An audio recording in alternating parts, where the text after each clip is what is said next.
Time for the 49ers Rush Podcast. By far, my favorite undrafted free agent, and if I'm going to be really honest, I like this player's chances of making the initial 53 more than a few of the draft picks, which is crazy to say, and I'll explain why. Defensive tackle Evan Anderson. Fun player. The Niners like him a lot.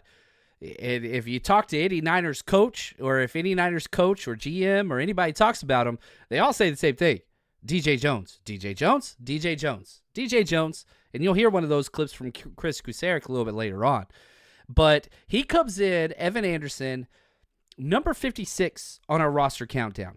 He is 10 spots higher than any other undrafted free agent on this list. He is higher than two draft picks, Jared Kingston and Tatum Bethune, on this list. Not because I think the 49ers think he's a better player. Obviously, they would have drafted him instead of those other players if that was the case. But rather, you look at the defensive tackle depth chart, there's nobody really to play this role outside of him. There's a couple guys, but the path to the 53 for Evan Anderson is very clean, very simple. You got to beat out one dude. That's really it. And we'll talk about who that guy is and if that's possible. Now, shout out to Josh. You know, he came through with the clutch on today's show. And, man, we were all close. We did 4 rankings, 1 through 91. His highest ranking, Evan Anderson, was 54. His lowest was 58. Comes in at 56. Like, everybody recognizes, and the 49ers paid this dude most guaranteed money of all the undrafted free agents by a considerable margin, and he's making more guaranteed money than 4 other defensive tackles on the roster already. So this guy's going to be around. I wanted to do a Matrix-like intro, Mr. Anderson, but I can't do it well, but still had to kind of throw it in there. So let's learn about who Evan Anderson is, because nose tackle, defensive tackle, he's going to play the 2-eye role, the inside the guard lineup. Wearing jersey number 66. Don't like that jersey number. 6'1", 320. Now, understand, he weighed in at 350 at one point in college, and whenever he did his pro day, he was down to 320. The 49ers target rate for him is 315, so he's got to lose a little bit more, but he's the biggest defensive lineman we have. Kalia Davis, 310, Malik Collins, 310, and, you know, their target for Evan Anderson's 315, 32-inch arms, 22 years old. This is, again, what are the things that are so different about this kid? He's 4 years younger than any other Niners defensive lineman. Kalia Davis, who was drafted 2 years ago, is 26. This kid's 22, 4 years younger than the next youngest defensive lineman. He's just a young pup. It's just what it is. Not very fast, and at that size makes sense. Ran a 5.32, 40, not great. 8.23 cone, not great. Doesn't have the change of direction. Doesn't have the top end speed. 30-inch vertical, that's impressive. 8.3 broad jump, all right. 31 bench press reps. Strength, size, leverage. That's what he is. And, he was not invited to the combine. So you don't get all the metrics as far as plugging into mock draftable and the computer spitting things out. But you go look up DJ Jones. Man, he's a slower but stronger DJ Jones, and they're almost identical everywhere. Same height, same weight, same arm length, a lot of those things. Slower than DJ Jones, but stronger and could jump higher. So, like, he's just got a little bit more power than DJ Jones has. And let's go to Chris Kusarek, the 49ers D-line coach, just on what it is that he likes about Evan Anderson and why they thought he was a fit. And another guy, just watching Evan play in college, I think he's, that's about his weight. I think he's down to about 315 right now. Which is good, kind of the targeted weight we kind of envisioning. But just watching him play in college, just every time I plugged on the tape of him, he just kind of reminded me of a guy we've had here in the past, DJ Jones.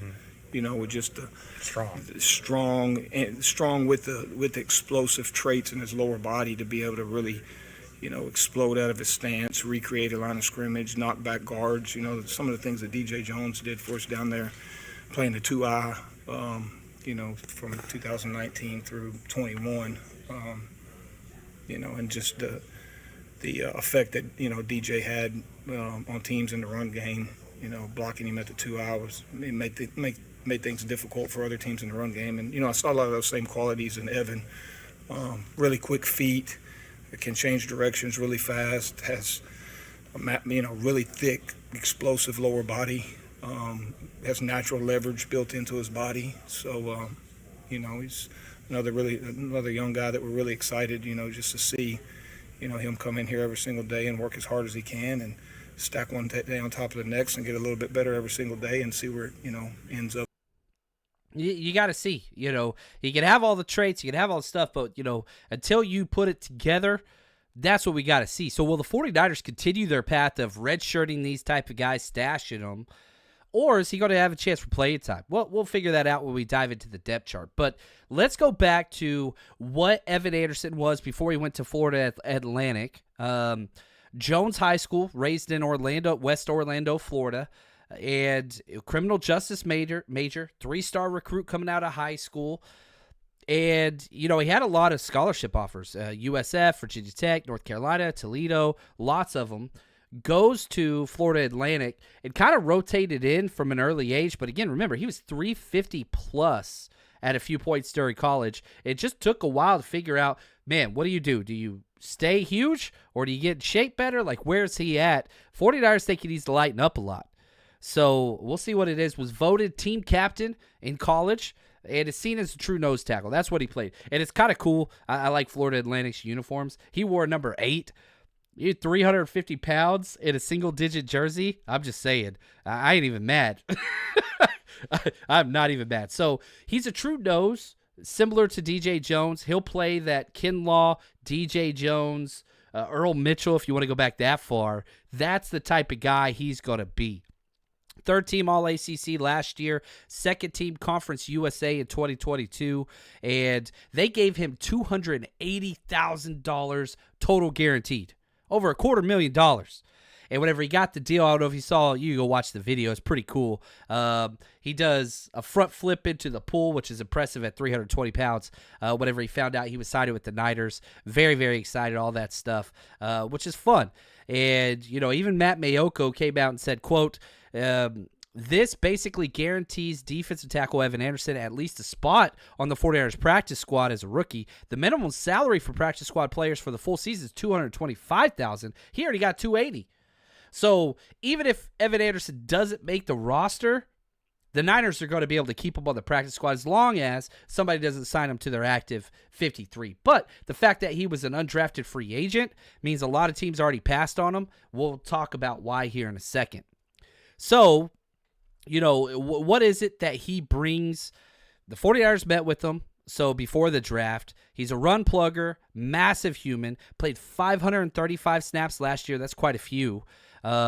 Most of them, he's a run guy. 154 in the A gap, 361 in the B gap. We're going to kick him into the A gap. 2Y inside of the guard, in between the guard and the center. That's where he's going to play predominantly. You'll rotate and shift and things like that, but mostly that's where he's going to play. You look at his PFF grades, 79.3 overall, very good. 70.5 pass rush, that's not bad. It's really not bad, but he's not clearing players consistently. I'll talk about that in a minute in the film grade, which if you want to watch the All-22 breakdown, we've got one up on the 49ersrush.com. One of his All-22 game tapes. He's a good player. It's a fun watch. But where he makes his money, 83.7 run defense grade. That's great. That's not good. That's not above average. That's great. That's great. 8.2% run stop rate. That's also elite. This dude makes defensive run stops by himself on the regular. Now, my film write-up on him, run stuffer, really strong. You see, this dude's stronger than DJ Jones. I mean, he's built like a tank. And if he's coming at 315 with not a lot of bad weight on him, it's not like this is a big old fat dude. That's not what this is. This dude is a massive, wide tank Great hands, but size limits his mobility. If he's losing weight, the mobility should increase. He's going to have to get in really good NFL shape. That's going to take more of a year because, he's going through the whole draft and workout and pro day stuff. You give this dude a year to work on his body, you're going to get a different player next year. It just takes time. It takes time. Likes to hit and will not miss an opportunity to hit the quarterback or ball carrier late. This guy doesn't watch. He feeds off of violence, and if he chases a play down, what you see every now and then, he's not going to just pull up and start jogging back to the huddle. He's falling on somebody. He likes contact. He likes violent. That's a good thing. You got to be careful with the penalties, but I'll take a big man that hustles and wants to get on the pile. That's huge. And you see it a couple times. He knocked a quarterback out. I forget which game it was I was watching, but quarterback kind of fell forward on a run scramble play, and he fell on top of him. Quarterback right out of the game. 350 pounds falls on you. You're going to feel it. It's going to happen. So you want to keep that up. You want to be smart, but this is a team captain guy. A lot of playing time under his belt. So he's played 39 games. And the fact that he was voted a team captain, he was a starter, but he rotated a lot. Those big guys don't play a lot, but to be voted a team captain, that should tell you something. Violent hands, but doesn't clear well. So you'll see him pop a center or a guard, and the guard or center will move, but he doesn't clear well. He doesn't get to where he posts behind him and stacks him to where he can make a play. A lot of times he'll knock the center or the guard out of the way, but the center or guard will be able to recover and come back and still get in his way. He needs some development with hand technique. Thankfully, he's got Bosa. Thankfully, he's got Hargrave, Chris Kusarek. He's gone to a place that's going to address his biggest deficiency. Effort's good for a man his size. Stunts well. I liked his stunts. He constantly is helping teammates. He's going to be a linebacker's best friend, and he's going to help defensive ends get sacks on the inside, where he picks the tackle or guard, and then the defensive end comes underneath. That's going to happen. He's really good at that. I mean, he clears some dudes. So you look at the stats, 148 career tackles, 20 tackles for losses, 8 sacks, which is impressive. Don't think he's going to get a lot of sacks in the NFL. You want him out there first and second down, goal line, things like that. That's where he belongs. 2 pass breakups, 3 fumble recoveries. That's a testament to effort, which is huge. I love that. Now listen to these. Again, we talked about the guaranteed money, which is huge. Always follow the money. That tells you what the team thinks about a player. He has more guaranteed money than Kalia Davis, Shaquille Brown, T.Y. McGill, and Alex Barrett. That's huge. Does that mean he's going to make the 53? I don't think so. But this dude is practice squad guaranteed no matter what. Now, you look at the defensive tackle depth chart. Here are the locks. You got Hargrave, Malik Collins, Jordan Elliott, Kevin Givens. That's 4. There's 4 of them. So you're too deep on the defensive line. You usually keep 5 to 6. Kalia Davis, T.Y. McGill, Evan Anderson, and Alex Barrett, Shaquille Brown. Those guys are fighting for 1 to 2 spots. I truly do believe he comes in 56 on this countdown. I think Evan Anderson has a wonderful chance to make this 53-man roster. I really. He's going to come down to one of the last bets. Can he beat out Kalia Davis? Can he beat out T.Y. McGill? And show, look, these are, they've been around the league a little bit longer, T.Y. McGill, for a long time. But if he could show, look, man, I can hold my own against double teams, Evan Anderson's making this roster. If he can stop versus duo, he's making this roster. So you watch 66 in those preseason games. When he gets double teamed, if he doesn't get pushed back, he's making the roster. He is. And I think there's space for Kalia Davis and Evan Anderson. Now, there's a little bit of competition with, the 49ers, do they keep 6 edge players and 5 tackles? Or do they keep 6 tackles and 5 edge players? What's that going to be? It's going to be, can Evan Anderson prove you need me on your 53 in this rotation because I will help stop the run, especially while Dre Greenlaw's out. So if the young pup, 22 years old, 4 years younger than any of these other defensive tackles, could show I can hold my own versus double team, get this dude on your roster.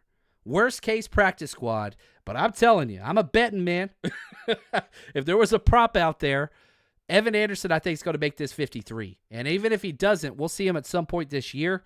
Hopefully everybody stays healthy, and that's not the reason why. But I want to see number 66, Evan Anderson, out there holding his own versus double teams and proving, man, you got to keep and develop this guy. And in a year, 2 years down the road, maybe he's competing for that number 3, number 2 defensive tackle role. Oh, nobody would be happier than me. So Evan Anderson, by far one of my favorite rookies. Even though he wasn't drafted, he's going to be a force this year, and I hope it's for the 49ers.